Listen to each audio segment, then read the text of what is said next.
मिथिलांचलक गर्व Janaki FM 106 megahertz.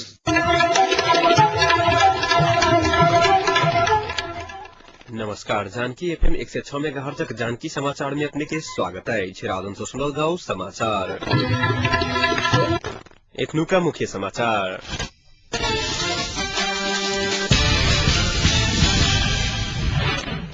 Jaleshwar में आंदोलनकारी और सुरक्षाकर्मी बीच झड़प, 1 दर्जन से बेसी आंदोलनकारी घायल, 3 राउंड आंसू गैस प्रहार। पेट्रोलियम पदार्थक सहज आपूर्ति में सहयोग करबा लेल प्रधानमंत्री भट्टराई द्वारा भारत से गुहार। संविधान सभा में प्रतिनिधित्व के निहार 33 दलक बैसार में राष्ट्रीय सहमति के सरकार गठन करबा लेल मौलिक प्रस्ताव। संविधान निर्माणक कार्यतालिका फेर संशोधित। सुप्रीम कोर्ट 11 कंपनी के संपूर्ण 122 लाइसेंस के अवैधानिक प्रमाणित कर कलक रद्द। मोहतरीक जलेश्वर में भ रहल आंदोलन क्रम में आई सेहो आंदोलनकारी आ सुरक्षाकर्मी बीच झड़प भेल छै। विभिन्न मांग सहित आंदोलन कर रहल आंदोलनकारी आ सुरक्षाकर्मी बीच जलेश्वर के मटिहानी चौक पर झड़प भेल छै। घर घर में पुलिस घुस कर मारपीट करने कहत पैघ संख्या में महिला सब सड़क पर उतरल छै। पुलिस स्थिति के नियंत्रण में लेबा लेल 3 राउंड आंसू गैस समेत प्रहार केने छल। बेर बेर भ रहल झड़प के कारण जलेश्वर बाजार तनावग्रस्त बनल छै।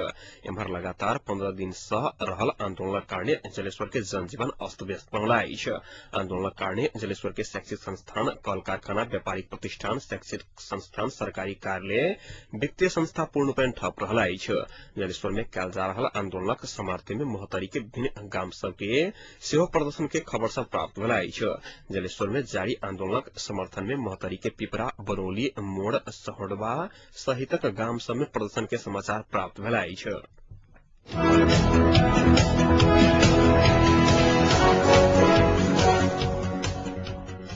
प्रधानमंत्री डॉक्टर बाबूराम भट्टराई पेट्रोलियम पदार्थ के सहज आपूर्ति में सहयोग करबा लेल भारत के आग्रह करने छै।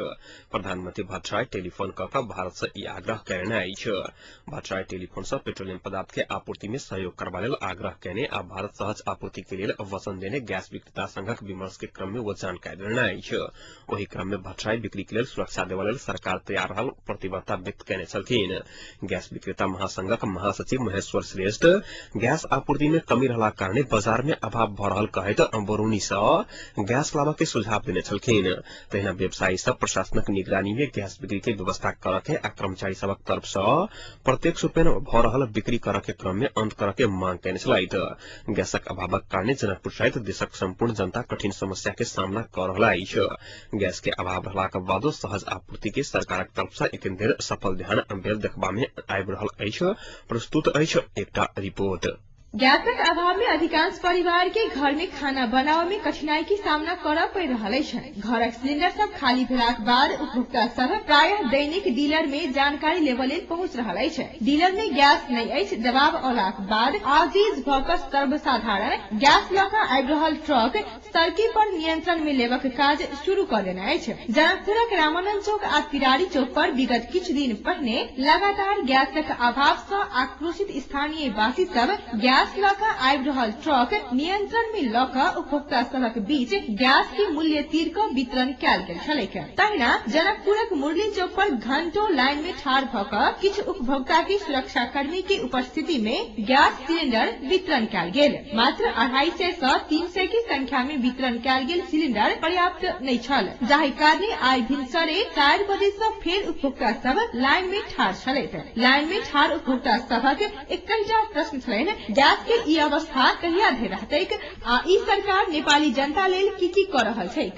गैस के समस्या तब एहन है जे तो कब लूटे लगल सड़क पर घूम के, हम सब तो लूटिए न सकते। अब जाए लाइन लागा भेटत कि न भेटत एहन अवस्था चल रहा है। तो यही स्थिति में जारनो के आदत से है 1200 रुपए क्विंटल 1300 रुपए क्विंटल जारन कहे आ कई दिन तेना हो गैस नहीं रहल घर में आ 1 हफ्ता नहीं मिलल तो लोग की करब, सीधे से पूछू अपन अपन खैलक उलक अपन केहने जीलक एहन हालत छै। कचरा एना भऽ गेलै एकर जवाब ने सरकार दै छै, वाल निगम दै छै, जनता बीच में ठाढ़ भेल अपन तमाशा दिखैया। गैस लेवल लाइन में ठाढ़ होबक समस्या सँ तऽ उपभोक्ता सब परेशान छथिए, संगहि लाइन में ठाढ़ भेलाक बादो गैस भेटत कि नहीं यही बातक कोनो गारंटी नहीं रहला सँ सर्वसाधारण सबक परेशानी और बढ़ि गेल अछि। विगत किछु दिन सँ लगातार भऽ रहल गैसक अभावक कारणे कतेको घर में जारनि सँ बनाबक आदत छूटि गेला सँ पैघ समस्या के सामना करऽ पड़ि रहल किछु गृहिणी सब बतौलनि। तकलीफ हो तो जाए न कर गैस रहबो करके दे दी थी तो कथी कहू तो जरने पर खाई पड़ी थी। जरना तो 60 रुपए पर सीधी है, जरना मिलने से तो मजबूरी तो करे पड़ जाना, तो कुठल के कोई लिए कुठल के बना ले ऊपर नीचे फोटो कुछ ले रख ले। बेटा 4 बार बोलिए कतो नहीं मिली गैस, बहुत दिक्कत हुई है खाना पकावे में। अब सब दिन से गैस पर में खाना पका ले है, अब अखनी गैस नहीं मिला के कारण तो दिक्कत है। जरनो भी नहीं मिली, जरनों पर दिक्कत मिला के कारण मिलती है, दिक्कत नहीं हुई थी, वो न मिली है से दिक्कत अखनी है। खाना पकावे में तो बहुत कदम के खाना पक देना चाहे ताए बनावे में आज तो फिर हमारा सबके जना घर घर पहले मिली चली तेना तेना के घर से पहुंचे पैसा तो ले चलिए पहुंचाओ बोला, लेकिन घर में चलिए चले अब तो झगड़ो केला पर नहीं मिली, लाइन लागे पड़ी है। अगर हमारा सब कौन पता कि कहाँ गैस बता रहा है कहाँ लाइन लागे पड़ती से पता न लोग कई 2 बजे रात लाइन लागे पड़ ऊपर भी नहीं मिली। अब मान ली 500 आदमी लाइन लगी है, 150 के मिले 150 के मिला सब बाकी फिर झगड़ा। कतेको परिवार गैस के लाइन में ठाढ़ होवे वाला आदमी अभावक कारणे सेहो गैसक उपभोग करबा सँ वंचित भऽ रहल अछि। घंटों धरि लाइन में ठाढ़ होवे वाला आदमी परिवार में नहीं रहल बतबैत काम करबा लेल जेबाक समस्या के कारणे सेहो गैस नहीं भेट रहल एकटा उपभोक्ता बतौले हैं।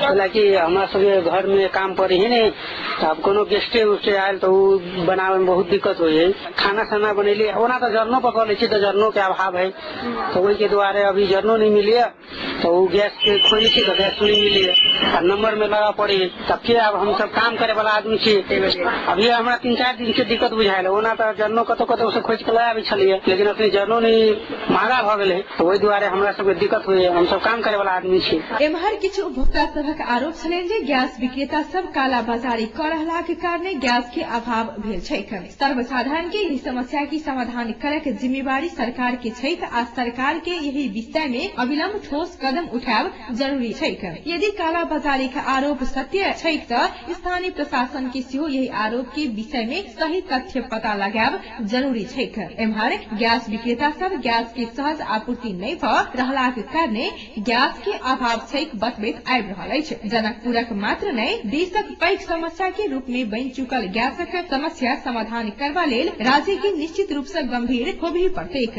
देशक यही समस्या के देख कऽ सर्वसाधारण सरकार से आब प्रश्न कऽ रहल छैक जे सरकार नेपालक जनता के लोड शेडिंग, गैसक अभाव, मूल्य वृद्धि, बेरोजगारी के अलावा और की देबो सीख रहल अछि। जानकी एफएमक लेल मंदाकिनी कारण।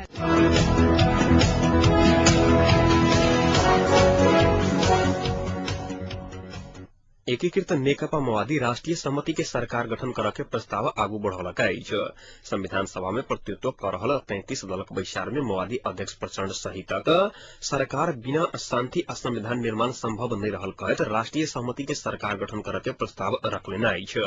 यद्यपि नेतृत्वक विषय में वो किछु नहीं बतौलथि।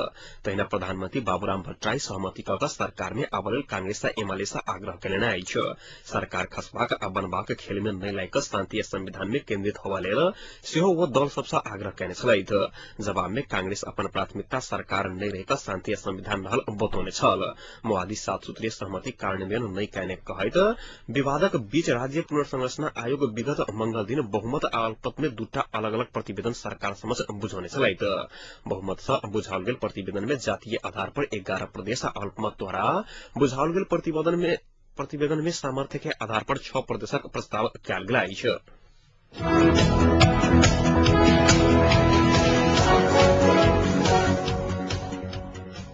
संविधान सभा के समयावधि 4 बेर बढ़लाक बाद से दोसर बेर कार्यतालिका संशोधन कयल गेल अछि। विवादित विषय में सहमति नहीं भ सकला बाद संविधान सभा का आजुक बैसार संविधान जारी करऽ के तिथि के यथावत रखैत कार्यतालिका संशोधन कयलक अछि। संशोधित कार्यतालिका अनुसार विवादित विषय में आगामी 29 गते धरि दल सबके सहमति जुटा लेबक अछि। संविधान सभा के विवादित विषय में से माघ 15 गते भीतर दल सब सहमति जुटाबऽ में असफल भेलाक बाद कार्यतालिका संशोधन कयल गेल अछि। कार्यतालिका संशोधन करबा लेल बजाओल गेल बैसार में प्रधानमंत्री डाक्टर बाबूराम भट्टराई अनुपस्थित भेल छलैथ। बैसार में सहभागी होबऽ आबि रहल समय में कार्यतालिका संशोधन क क सभासद सब संविधान सभा भवन से बहरायल छलैथ।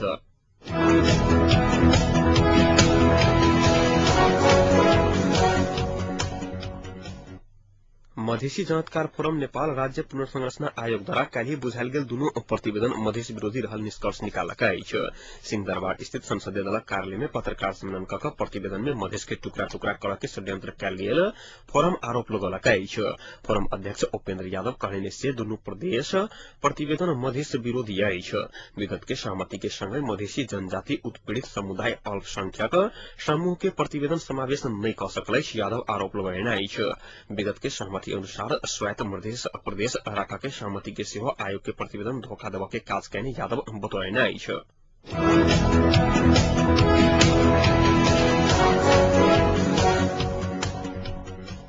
प्रधानमंत्री डाक्टर बाबूराम भट्टराई कहलनि जे नेपाल के भारत आ चीन में से कोनो एकटा देश के विलय करऽ के अभिव्यक्ति नहीं देने छी।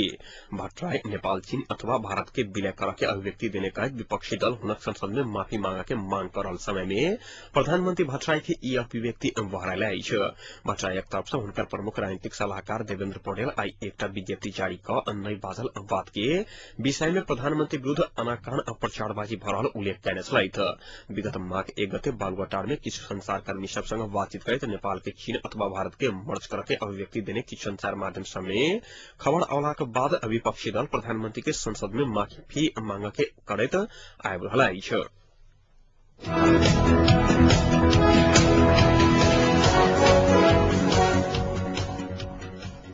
कांग्रेस सभापति सुशील कोइराला और वरिष्ठ नेता शेर बहादुर देउपा बीच आई संपन्न भेंटवार्ता से अविलंब विवाद समाधान करऽ के सहमति भेल अछि। पैकेज में सहमति करऽ के देउपा के मांग पर सभापति कोइराला सहमत भेलाक बाद ई सहमति बनल अछि। वार्ता के बाद पत्रकार सब संग बातचीत करैत देउपा कहलनि जे पैकेज में सहमति करबा लेल सभापति सकारात्मक छथि। देउपा सभापति कोइराला से वार्ता करऽ के संकेत देलाक बाद कोइराला देउपा के विमर्श के लेल बजौने छलखिन। कांग्रेस एक भऽ चुकल वार्ता के बाद देउपा बतौलनि अछि। एहिसँ पहिने विवाद बढ़ैत गेला बाद पार्टी के केंद्रीय सदस्य सेहो राजीनामा द चुकल देउपा जिला सभापति सबक जमघट बजाबऽ के सेहो चेतावनी देले छलखिन।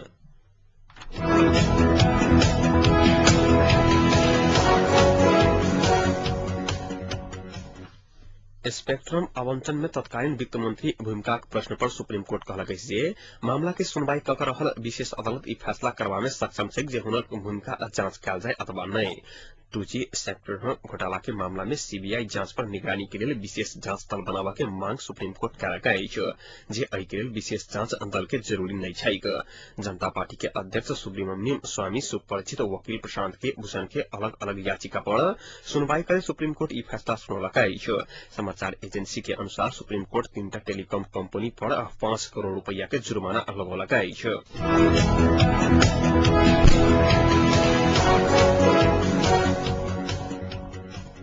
एनोकोंडा के नाम से सुनला पर अहाँ के हॉलीवुड फिल्मक भयंकर आ डरावना सांप के याद आयत, लेकिन अपने सबके जानकारी करा दी कि यह एनोकोंडा जातिक सांप 20 से 40 टा बच्चा के जन्म दैत अछि। दक्षिण अमेरिका में भेटय वाला एनोकोंडा जाति में से विश्व के सबसे बड़का सांप के रूप में रहल हरिहर एनोकोंडा सांपक प्रजाति आकार में जते नम्हर होइत अछि प्रजनन शक्ति ओतबे विशाल होइया। अधिकतम 8.8 मीटर लंबा ई सांपक वजन 227 किलोग्राम धरि होइत अछि।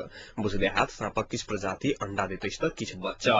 एनोकोंडा जन्मौने बच्चा के लंबाई 2 फीट धरि होइया। एनोकोंडा के बच्चा जन्म लेलाक बगले पानी में हेलऽ लगला के बाद अपन शिकार के खोजी करैया।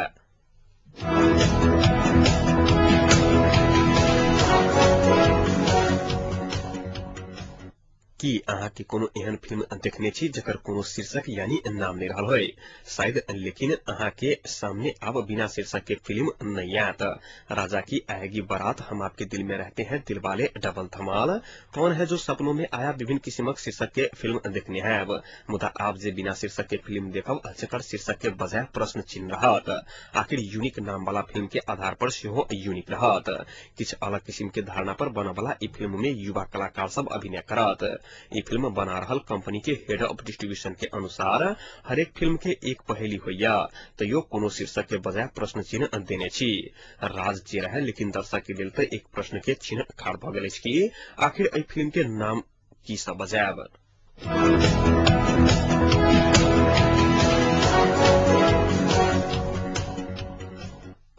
मधेपुरा में खंजनकपुरक तापक्रम 19 डिग्री सेल्सियस रहलाई छ।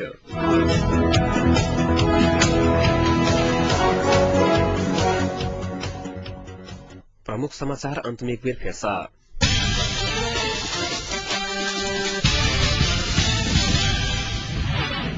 जलेश्वर में आंदोलनकारी और सुरक्षाकर्मी बीच झड़प, 1 दर्जन से बेसी आंदोलनकारी घायल, 3 राउंड आंसू गैस प्रहार। पेट्रोलियम पदार्थक सहज आपूर्ति में सहयोग करवा लेल प्रधानमंत्री भट्टराय द्वारा भारत से गुहार। संविधान सभा में प्रतिनिधित्व केनिहार 33 दलक बैसार में राष्ट्रीय सहमति के सरकार गठन करवा लेल मौलिक प्रस्ताव। संविधान निर्माणक कार्यतालिका फिर संशोधित। सुप्रीम कोर्ट 11 कंपनी के संपूर्ण 122 लाइसेंस के आवैधानिक प्रमाणित कयलक रद्द। अहिक संग एकनुका जानकी समाचार एतै सम्पन्न होइत अछि। पुनः जानकी समाचारक संग उपस्थित रहबेटा करब ताजर सुनते जानकी एफएम 106 मेगाहर्ज। नमस्कार।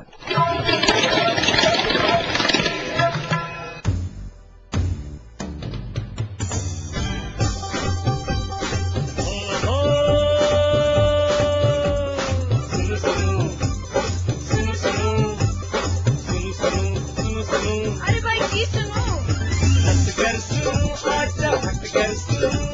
पल पल के खबर घर बैसल जानकी सबके मन माफी कपल बात ऐसा सुनो जानकी सबके मन माफी कपल बात ऐसा सुनो सुनो सुनो। विकलांग गर्व जानकी 106 मेगाहर्ट्ज।